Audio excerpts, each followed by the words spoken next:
Monsieur Marc Benatar, qui va nous présenter Ximed, mes vidéos chirurgicales.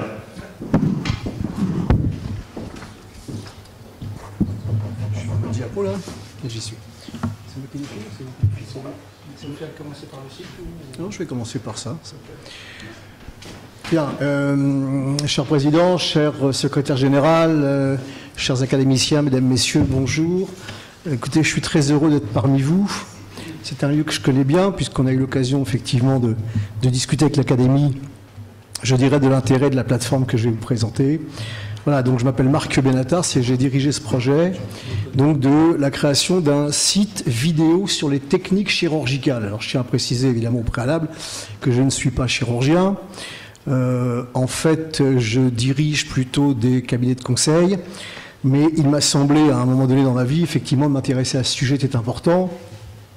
Je dirais pour essayer de répondre à la question assez évidente qui était de dire, aujourd'hui, lorsque l'on veut comprendre, lorsque l'on veut apprendre un geste chirurgical en particulier, eh bien finalement, le moyen que l'on a à sa disposition, c'est de se déplacer. Voilà, et effectivement, comme le disait très bien tout à l'heure Julien, donc on va dire d'utiliser ce mode de formation assez naturel qu'est le compagnonnage. Et je m'étais posé la question de savoir pourquoi finalement il n'existait pas une plateforme qui se voudrait une plateforme de référence en particulier sur les techniques et qui permettrait à chacun, en tout cas pour les professionnels de santé, à la fois de comprendre, d'apprendre éventuellement et ensuite effectivement de pratiquer plus facilement, et bien donc une technique qu'on ne connaissait pas ou qu'on ne connaissait pas très bien. Voilà, donc c'est ce qui a effectivement, c'est ce qui m'a poussé à créer ce projet. Très probablement, à la base, il y avait sans doute un mauvais choix dans mes études, mais en tout cas, en l'occurrence, effectivement, j'ai été passionné par ce sujet. Voilà, donc en fait, l'idée était très simple en vérité au départ. Après avoir analysé ce qui existait à peu près partout sur Internet, et d'avoir vu ce qu'il y avait sur YouTube, d'avoir vu également ce qu'il y avait donc sur des sites comme WebSurge, en particulier, et d'autres encore, bah, finalement, je suis arrivé à la conclusion que il serait quand même assez intéressant, me semble-t-il, pour la communauté scientifique en général, médicale en particulier, en francophonie plus précisément, eh bien de pouvoir disposer d'une plateforme, d'accord, mais constituée en fait de films, non pas, réalisés par les praticiens eux-mêmes, mais, par des équipes professionnelles, d'accord, donc auprès de personnes que nous avons délibérément choisies initialement, eh bien comme étant des enseignants. Alors non pas parce qu'on pensait qu'ils travaillaient mieux que les autres, mais surtout parce qu'en fait j'avais un souci au départ, c'est que je ne souhaitais pas naturellement que leur parole puisse être remise en cause. Alors à partir du moment où effectivement on enseigne, où on a la capacité de délivrer les diplômes, on peut a priori penser que ce que l'on enseigne eh bien, peut être montré à une population plus large. Voilà, donc en fait c'est la raison pour laquelle on a créé ce projet, comme vous le voyez ici. Eh bien, les 4 phrases principales sont à peu près celles-ci, donc permettre une bonne compréhension d'un acte technique médical ou chirurgical, mais enfin bon, on fait que de la chirurgie, bénéficier de l'expérience de grands experts, ce que j'appelle moi des experts, vous en jugerez, mais enfin ils sont tous académiciens, semble-t-il, de participer au partage d'expériences et de présenter les compétences, éventuellement les prestations et les services. Voilà, donc...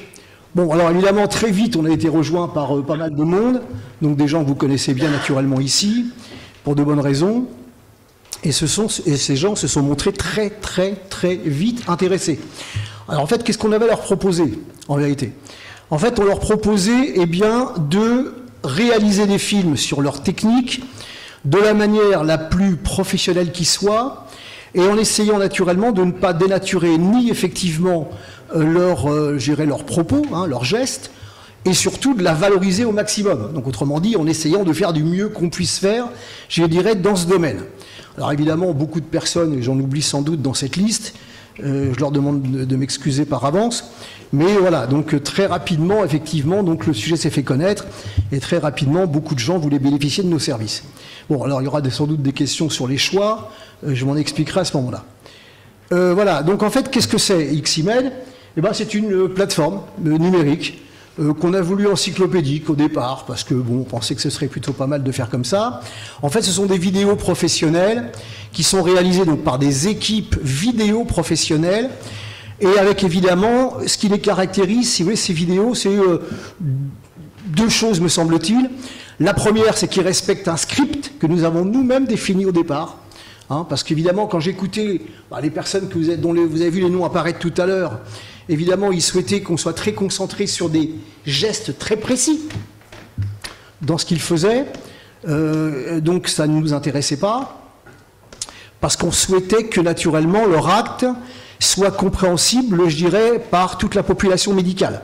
Donc à savoir des chirurgiens, naturellement, qui iraient très vite à ce qui les intéresse, d'accord, en allant sur la technique précise qu'ils veulent voir, mais que ça pourrait être compris également par les infirmières de bloc opératoire, typiquement, par les internes qui ont besoin de voir à peu près tout ce qui se passe, de l'ouverture à la fermeture, par également, éventuellement, toutes les personnes qui gravitent autour de ça, donc, je ne sais pas, les kinés, les ostéopathes, enfin bon, tout ce que vous voulez, tous ces gens qui ont besoin à la fois de comprendre, pour pouvoir expliquer ensuite à des patients éventuellement, voilà, mais également d'apprendre, hein, pour ceux qui seront amenés à pratiquer. Donc voilà, donc en fait, ce qui caractérise nos vidéos, c'est effectivement le fait qu'ils respectent un script. D'ailleurs, on va le voir tout à l'heure. Bon voilà, elles sont découpées en temps opératoire, ce qui permet un accès beaucoup plus rapide. XI, c'est naturellement une plateforme de communication, évidemment, puisqu'en fait, vous avez un très grand nombre, évidemment, je dirais, de chirurgiens inscrits dans cette plateforme. On organise des web symposiums thématiques. Alors, on préfère qu'ils aient lieu effectivement chez nous plutôt qu'ailleurs, et notamment sur des sites américains, parce qu'a priori, il n'y a absolument aucune protection des données, vous le savez très bien.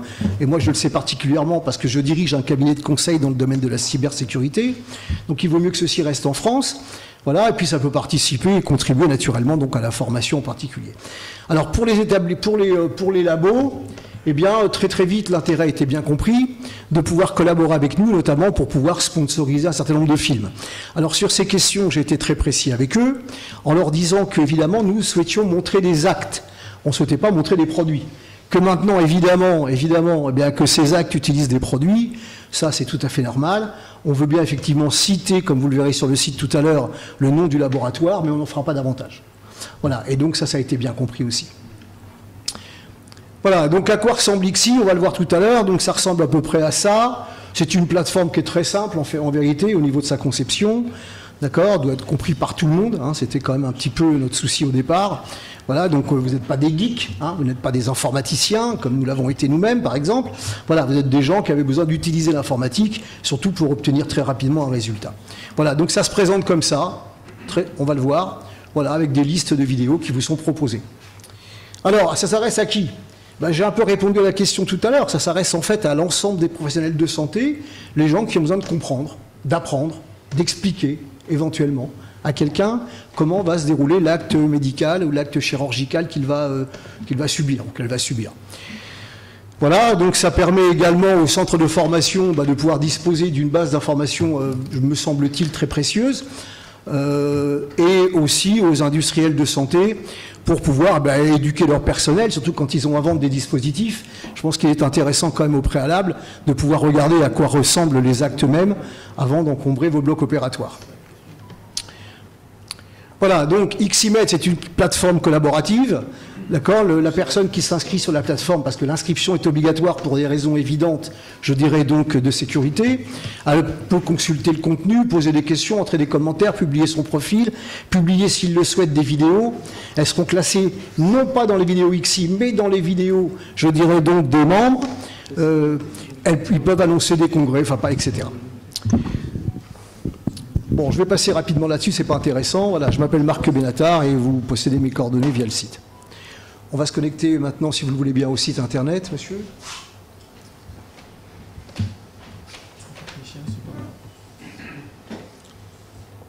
Voilà, merci beaucoup. Je vais m'identifier au préalable. Attendez. Oui, je vais essayer évidemment de le faire, mais j'aimerais quand même revenir un petit peu. Attendez, parce que là, j'ai besoin de descendre un peu l'écran, s'il vous plaît. Je vous en prie.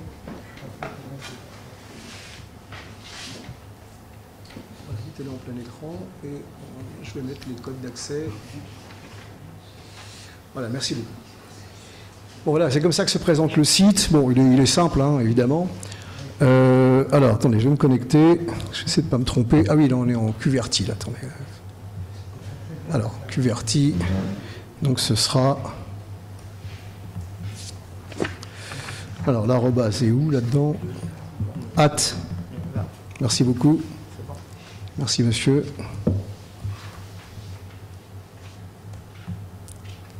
Bon, ça va être compliqué pour le mot de passe parce que je suis habitué à taper sur les mêmes touches toujours. Alors, j'espère que c'est bien ça.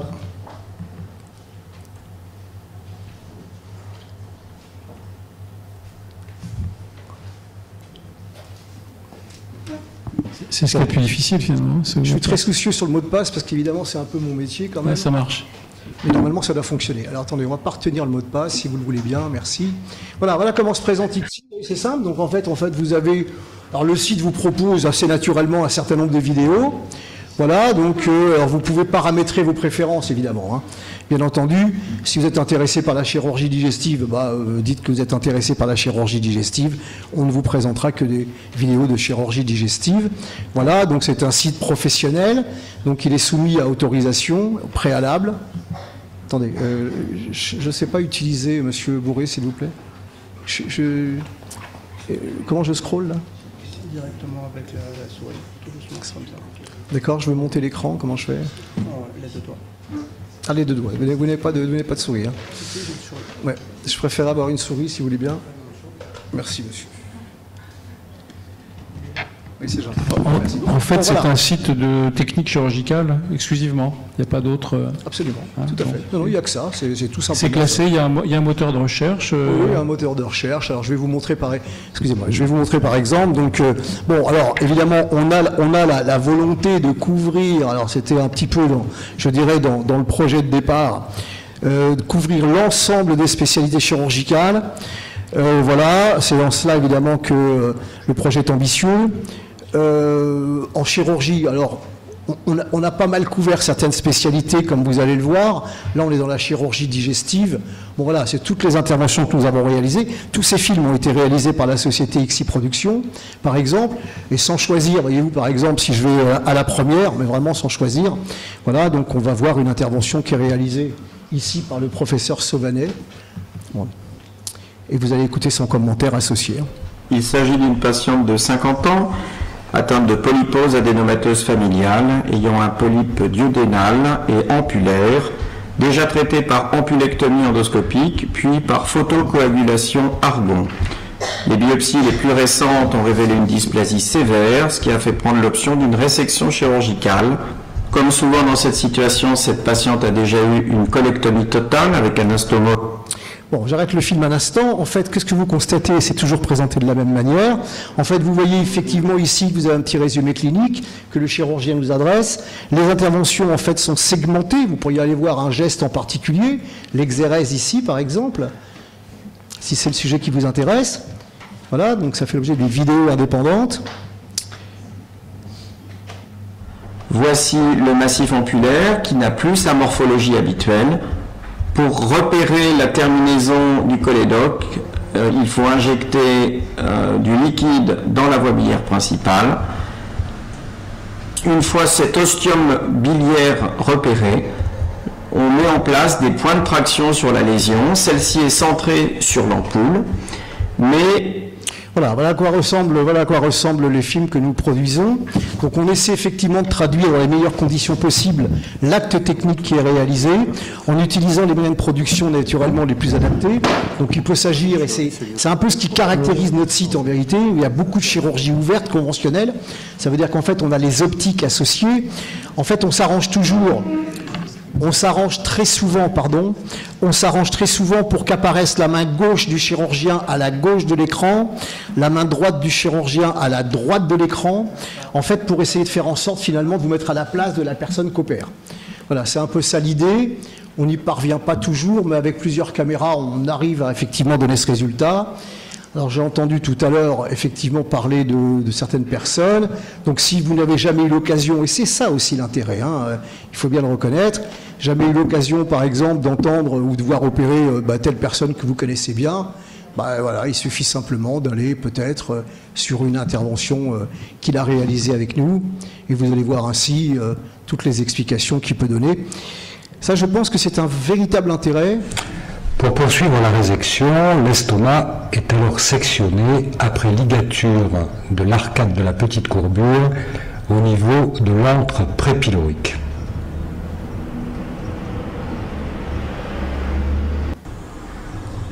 la section respecte parfaitement l'innervation gastrique.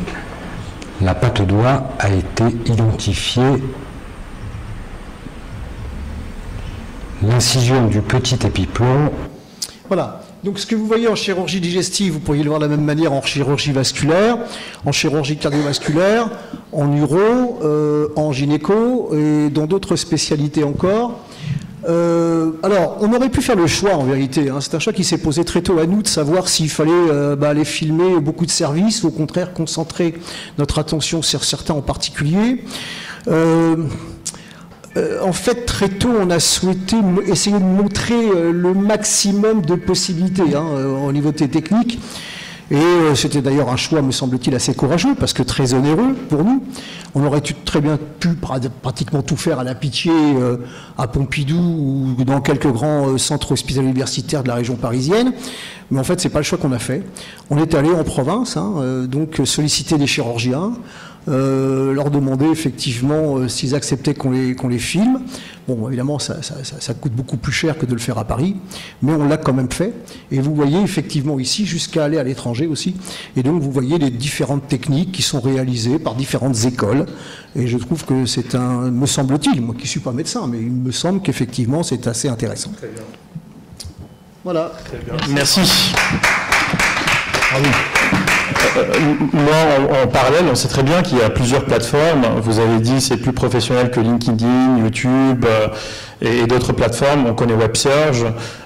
Beaucoup de plateformes sont en cours de mise en place. Il y a quelques mois, il y a le président des jeunes chirurgiens pédiatriques qui m'a contacté parce qu'il a créé une plateforme qui s'appelle Comment opérer, dans laquelle il a tout simplement mis des comptes rendus opératoires pour pouvoir aider les internes à opérer et à voir le step-by-step pour optimiser l'acte opératoire.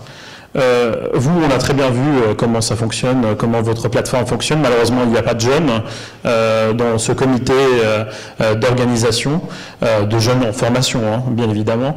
Ça serait bien de les intégrer, surtout qu'on ne connaît pas cette plateforme. Moi, en tout cas, je ne la connais pas.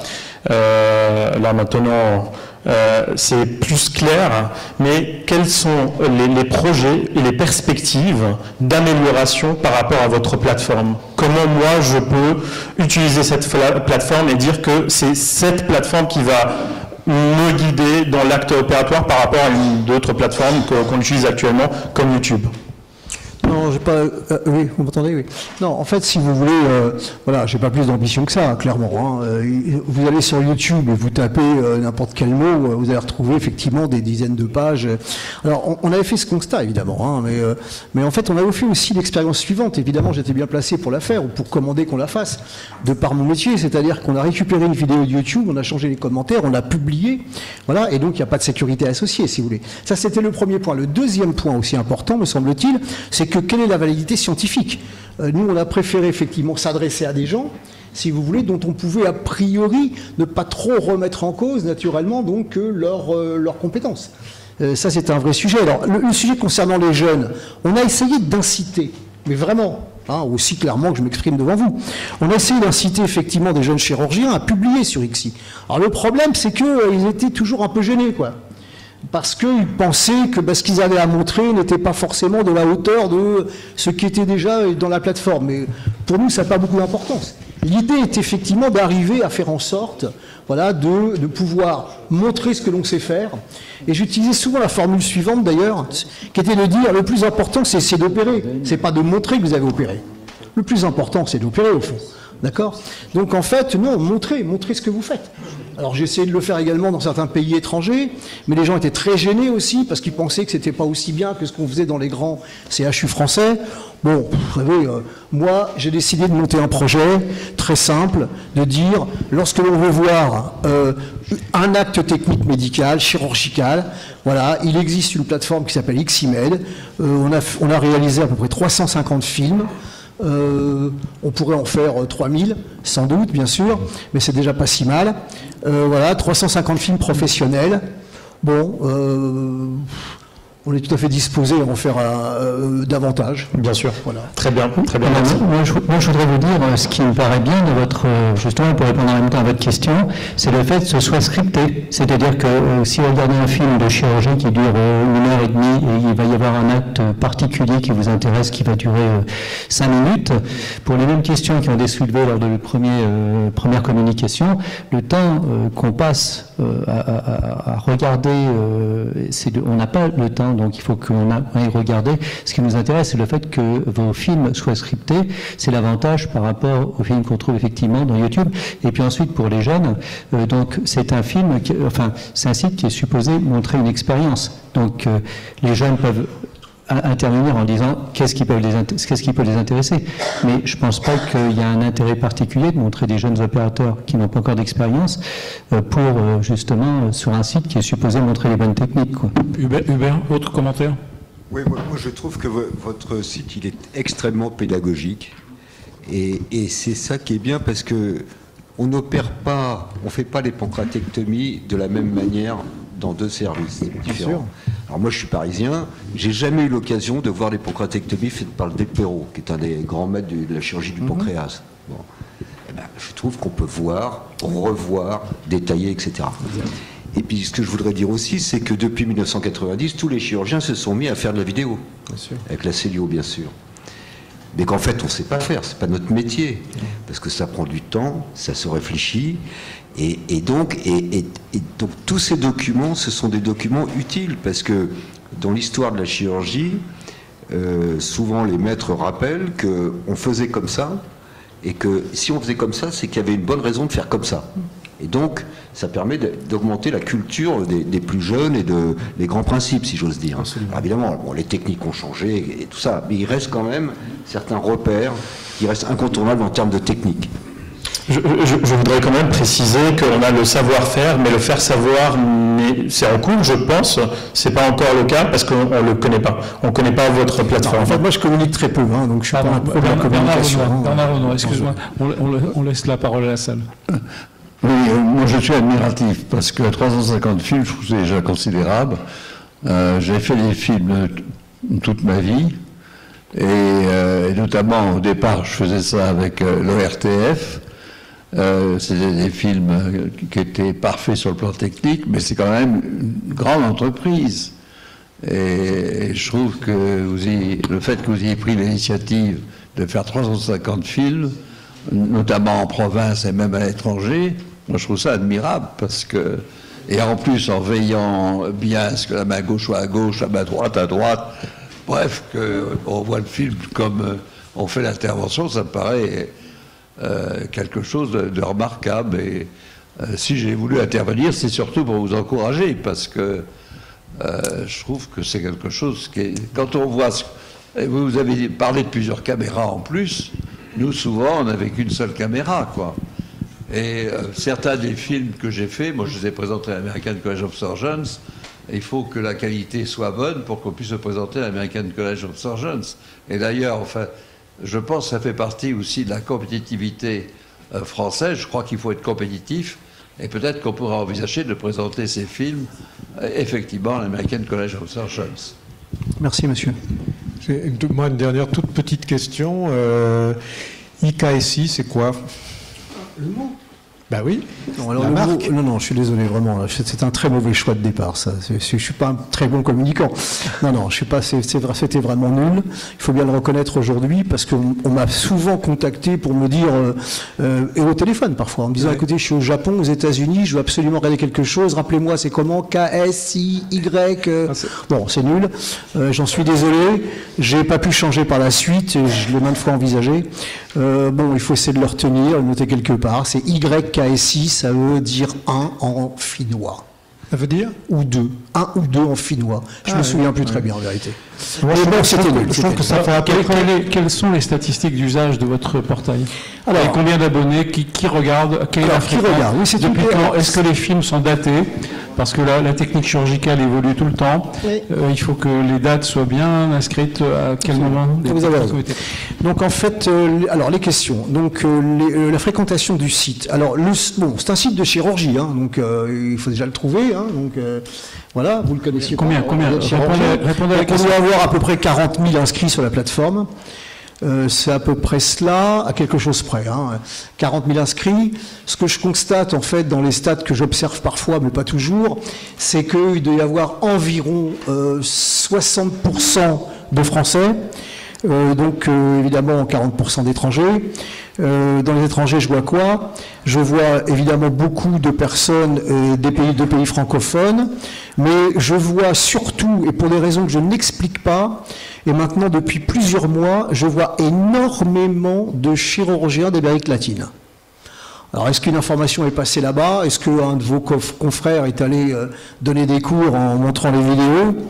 Mais en attendant, je vais vous dire, je vois des inscriptions tous les jours de chirurgiens d'Amérique latine. Non, mais là, j'ai une réponse, parce que j'en ai parlé hier à l'Académie de médecine pour les congrès de chirurgie.